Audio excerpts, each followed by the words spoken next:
सभी इंजीनियर्स को नमस्ते। आज है ब्लॉग का 32वां दिन है ना। तो अभी सुबह के बज रहे हैं 10।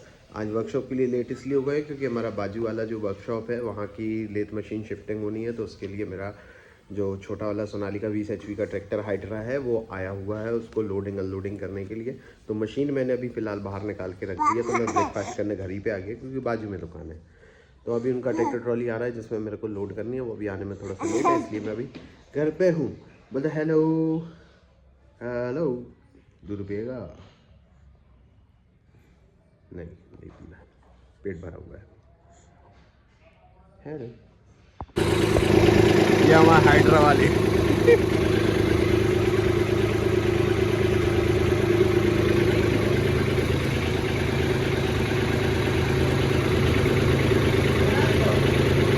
आने दो आने दो।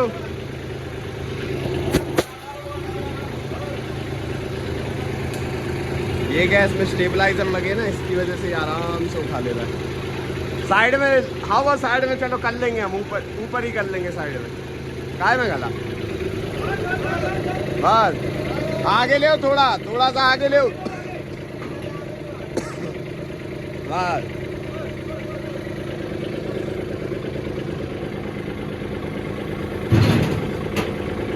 रुक जाओ साइड कर रहा हूँ।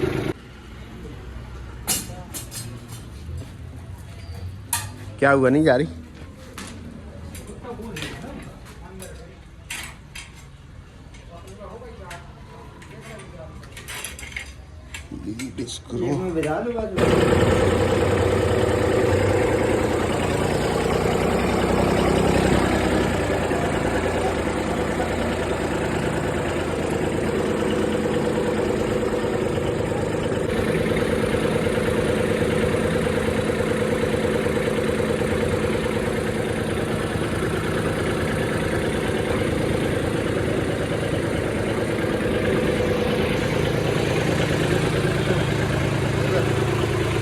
आन दो।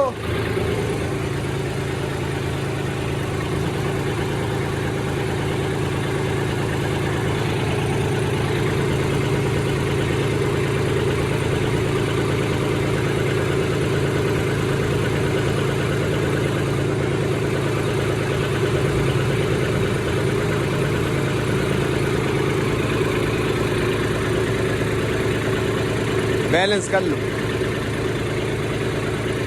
उतारूं? आन दो, थोड़ी और आन दो, थोड़ी सी और आने दो, आन दो।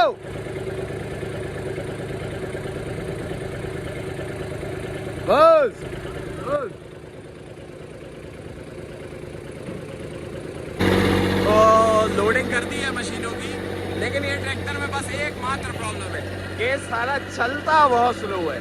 ये टॉप गियर में लगा, थर्ड गियर में, देखो इसकी स्पीड 20 की स्पीड में चलता है। बस इसमें एक ही प्रॉब्लम है कि चलता बहुत स्लो है, इसलिए मैं वर्कशॉप से ज़्यादा इधर उधर लेके नहीं जाता। वो तो क्या था कि मेरे पड़ोसी हैं तो इसलिए चला गया, नहीं तो मैं इसको लेके नहीं जाता हूँ कहीं भी, बहुत दिक्कत होती है। दम तो है 20 HP के लौंडे में, देखो 1 टन का बकेट कैसे जा रहा है, दमदार तो है। अभी मेरे प्लाज्मा का नया गन आया 130 का, तो अभी वो वाला लगा रहे हैं क्योंकि कटिंग थोड़ी सी क्या है ज़्यादा करनी पड़ गई, तो P80 में करना ठीक नहीं है। ये वाला गन आया चाइनीज़ है साला, चाइना से सस्ता ही आ रहा होगा। ये वाला आया है BW 130 है ना, ब्लैक वोल्फ करके है कोई मॉडल, वो है इसका नोजल इलेक्ट्रोड भी अलग है। तो ये वाला हम लगा के एक बार चेक करके देखें। इससे पहले भी था मेरे पास, लेकिन पता नहीं क्या हुआ, उसमें कुछ प्रॉब्लम थी, शायद शॉर्ट होकर ख़राब ही हो गया, उतना चला भी नहीं। देखते हैं।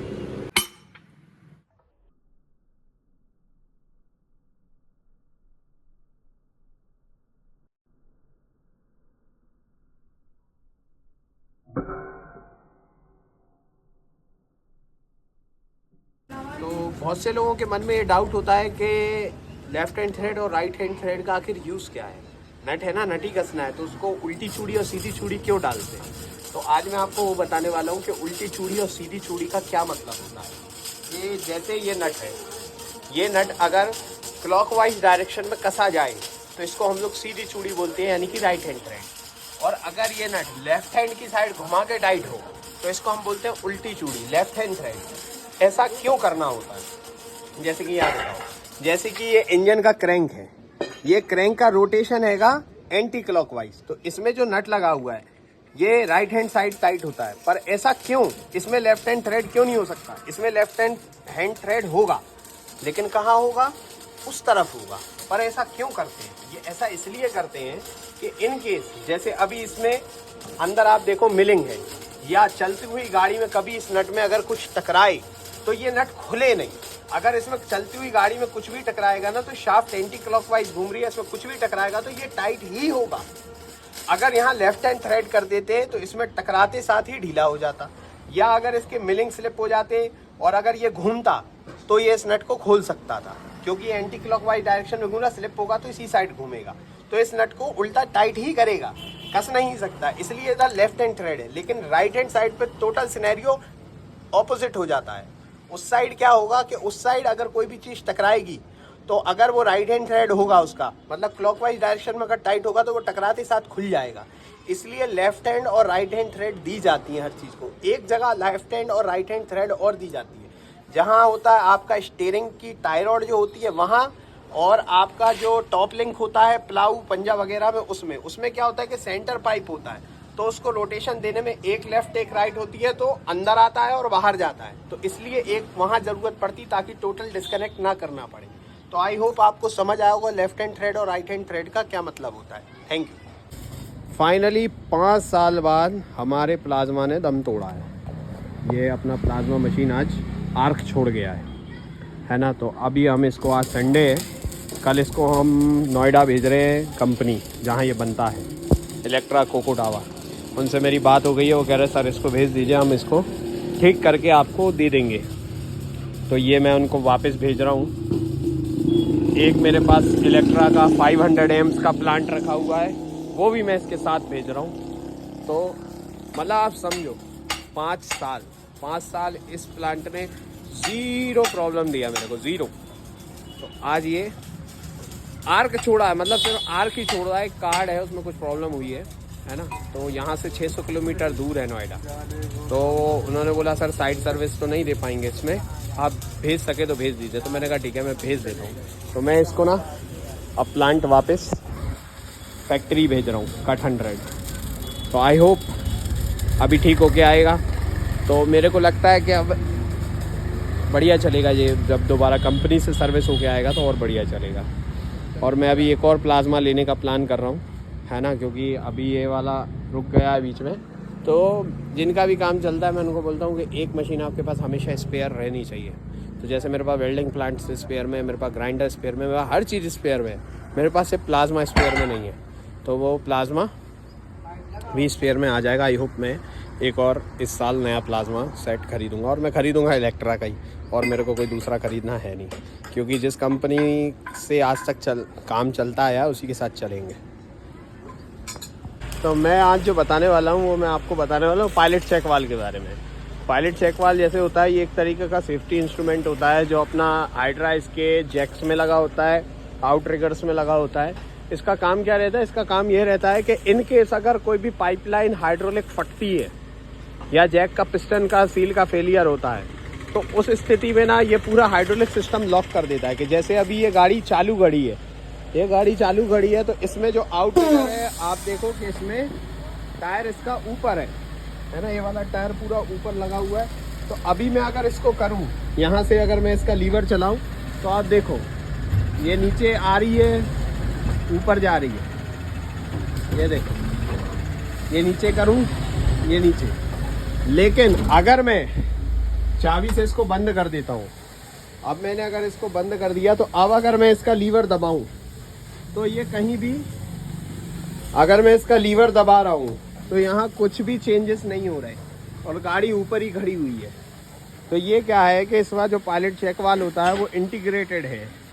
ये जो जैक है, ये आप इसमें नट देख रहे होंगे, इसके जैकों में पायलट चेक वाल लगे हुए हैं। अब जैसे मैं अपने ट्रैक्टर का आपको दिखाता हूँ, मेरा ट्रैक्टर है, इसमें पायलट चेक वाल नहीं लगा है, इसमें डायरेक्ट सप्लाई लगी हुई है। तो ये अभी जैसे बंद खड़ा, अगर मैं इसका लीवर दबाऊँ तो देखना बूम नीचे आएगा, ये देखो ये बूम नीचे आ रहा है। मैं ये देखो स्टेबलाइज़र अगर मैं ये दबाऊँ, वो स्टेबलाइज़र नीचे आ रहा बंद में, लेकिन वो गाड़ी बंद में ऊपर नीचे नहीं होती है। तो पायलट चेक वाल्व ना एक तरीके से सेफ्टी का भी काम करता है, और सेफ्टी बहुत ज़रूरी होती है क्रेन्स वगैरह में। तो इसमें भी पायलट चेक वाल्व लगा हुआ है अपर सिलेंडर्स में। मैं आपको दिखा देता हूँ, ये देखो ये लगा हुआ है। ये दोनों सिलेंडर में एक एक पायलट चेक वाल्व लगा हुआ है, किसमें लगा हुआ है।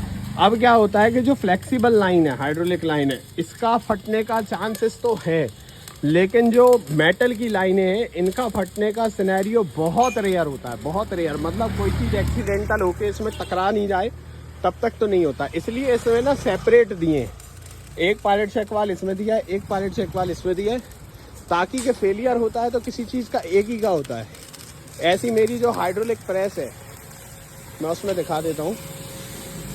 ये जो हाइड्रोलिक प्रेस है मेरी, इसमें भी पायलट चेक वाल्व मैंने लगा रखा है। क्यों? क्योंकि ये इसका डिस्ट्रीब्यूटर लीक करता है। तो जब हम कोई जॉब पकड़ के लीवर छोड़ देते हैं तो ये क्या धीरे धीरे प्रेशर रिलीज करता है, इसलिए मैंने इसमें पायलट चेक वाल्व लगा दिया। उससे क्या होता है कि ये एक बार जहाँ मैंने लीवर लॉक छोड़ दिया, ये जैक वहीं पे लॉक हो जाएगा, फिर चाहे मशीन बंद हो या चालू हो, कोई फ़र्क नहीं पड़ता। तो आई होप ये पायलट चेक वाल्व के बारे में आपको जानकारी पसंद आई। Thank you so much.